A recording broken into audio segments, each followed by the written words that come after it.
Hello, YouTube family. How you doing? It is a Friday night. Thanks for joining us. Maybe you're watching this on a Saturday morning. So be it. We got some news to talk about. Let me give you a quick preview.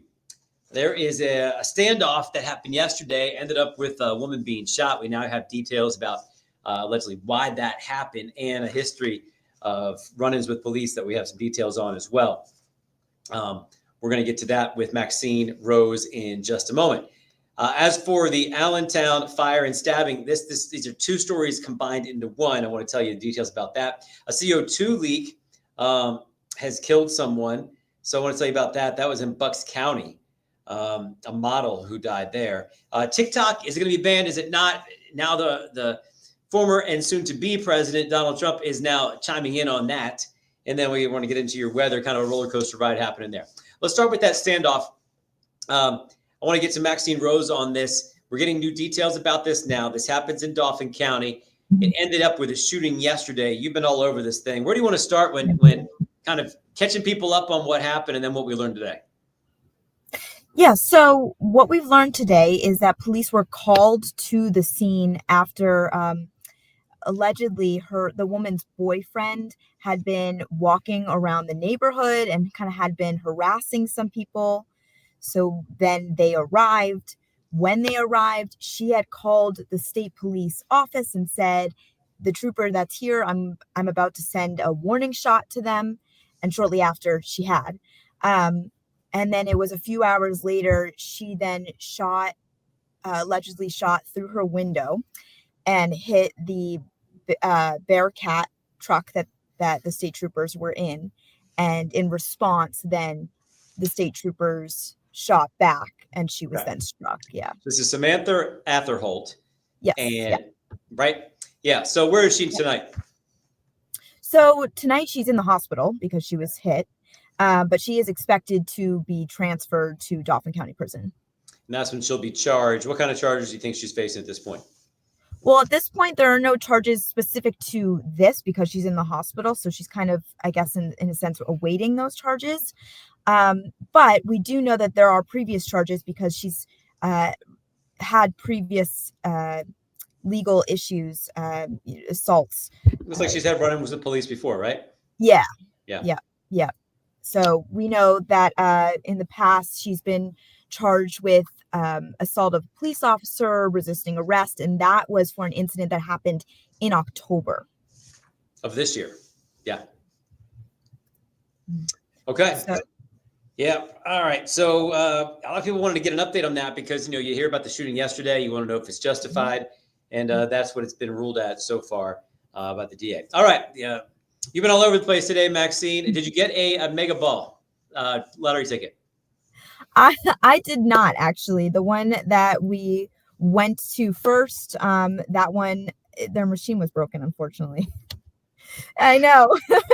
Okay. I know.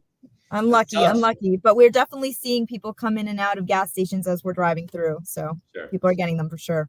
Very exciting. Very exciting. Okay. Well, thanks for the heads up there. We look forward to your reports tonight. See you then. Thank you.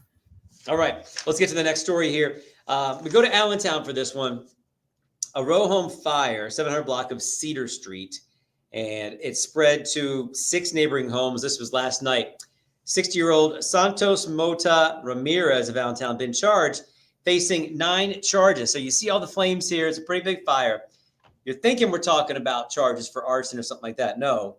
Some of the charges include attempted homicide. They're accusing Mota Ramirez of trying to cause the death of 2 people that were in this home, this complex. Nohemi Guzman de Santos and Nievel Lopez Gutierrez. State police say that it was Mota Ramirez who started the fire. It spread to the 6 adjoining homes, now waiting preliminary hearing, being held in Lehigh County Jail with $750,000 bail. So a lot of collateral damage here. And those people were not hurt. So facing those charges tonight in Allentown. Our next story is a CO2 leak. We've had a couple stories on these recently. It's that time of year where you got to be aware of that. Hopefully you have those carbon monoxide alarms in your house, those detectors. But model Dale Haddon has died. Another person hospitalized after a suspected carbon monoxide leak is what happened. You look at a CBS News version of this. Happened at a Bucks County, Pennsylvania home. today. Salisbury Township Police say authorities were investigating the property in the 6900 block of Phillips Mill Road, and a resident called 911 6:30 in the morning to report a 76-year-old man had passed out on the first floor of the detached office, kind of the in-law suite of the property. Well, Dale Haddon was found dead in the second floor bedroom in the in-law suite. So they're still looking at getting more details there. You're seeing a picture here of this woman, but a model. And once again, CO2 is something to take very seriously. Hopefully you have those detectors in your homes. I want to get to TikTok right now. TikTok, very popular, especially with the youth, right? Well, Donald Trump knows that, and he did better with the youth vote than the Republicans have done in a very, very long time. And maybe because of that, he said it himself, I have a soft spot for TikTok. I did very well. I was popular on TikTok. People did a lot of positive things for me on there. And if that message got through, he is trying to find a way to save TikTok. It sounds like, even though President Biden and the Congress already earlier this year had decided that it needs to go because of security concerns. Security concerns that the Chinese government has access to your phone and your pictures and maybe other things because you have downloaded this app to give them this access to you and your life. Well, it's twofold here, right? So the algorithms can kind of put certain content that may influence you on there. And that's kind of what we've heard from the past with these media entities, whether it be Twitter or Facebook, what was shown to you or not shown to you, kind of controlled by the algorithms, or maybe nefariously controlled even more so by, what the leaders of those entities wanted you to see or not see. So that's always a possibility when you're talking about a media company. And that's kind of what TikTok's become with all of the content there. It's very entertaining. Don't get me wrong. I have it on my phone. I create sometimes. So I know that this is out there, but I also know that this can be dangerous for kids. They probably don't know how much of their information is out there. They're definitely influenced more than adults might be. But here's the deal. They decided that it's too dangerous, that they have to divest and sell to a U.S. company. So let's just look at this logically. They can sell this for, name their price, 50 billion, 100 billion. It's probably worth that much at this point when you consider all the people that are in TikTok. And they didn't want to do it. So what does that tell you? Well, some say it shows you that they maybe are doing something that's worth more than money. And that's why they don't want to sell, because they have this access to people and maybe influence and maybe more. So it was decided that you got to sell by January 19th. Now that date is very specific. It is the day before the inauguration for that guy, Donald Trump, January 20th. Now, he doesn't have unilateral power to necessarily stop this, but he can have his Justice Department try to stop it and go after a different way, legally put it on hold, try some other things, but they may have to, do new legislation to undo it, something like that. And executive orders do have a lot of power. But now he's saying he wants the Supreme Court to look at this and maybe even put a stay on this and delay it so there could be more time to maybe find some sort of compromise here. Pause the clock on TikTok so it doesn't have to go away January 19th. I've been talking to my kids about this, and enjoy it while you can. Save your videos if you don't know where it's going to happen January 19th. But looks like Donald Trump could become a little more popular with the youth if they do this. But if it's dangerous, then why pause it? So I think he might have to explain the safety of this and if that can change if we get to that. All right, that's my 2 cents on TikTok. And they're probably listening to me right now because my phone's right over here. I've given access. Hope not.